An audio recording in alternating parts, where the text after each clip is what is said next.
నా పేరు జరాగిన పార్వతమ్మ. అయితే మేము సింగిల్మణి వెళ్తున్నాము. మా ఇంటి పేరే సత్యవంతుల వారు. సత్యవంతుల వారు అంటే సత్యమని లేని వారు, సత్యవంతుల వారు. సత్యము సత్యమని సత్యమని, అసత్యము పగన వారని సత్యవంతుల వారు. అయితే 7 గడిలట ఆనాడు నా భర్తనాడి భక్తుడు రామని గురించి మా జాతక నక్షత్రము, మా జన్మ సాబలేము, మా పుట్టు పొరవలేక 7 గడిలట కవిలో చదువుచగా గోవు సత్యనారాయణ భూమి కోరిపిల్లు చూడమన్నారు. ఒక్కనాడు చుట్టుకుంటే ఒక్కనాడు చేర్చుకున్నారు.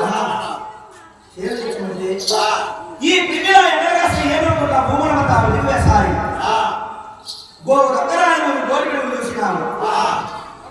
ఒక్కనాడు చుట్టుకుంటారని ఆ సతిపదులు ఇద్దరము కలుసుకుని నాకైనా నా భక్తురాని భక్తుడు నేను జగన్న పార్వతమ్మని మేమిద్దరము కలిసి శిఖరము చేరుకుని ఆ మృగమాలు 7 విడలట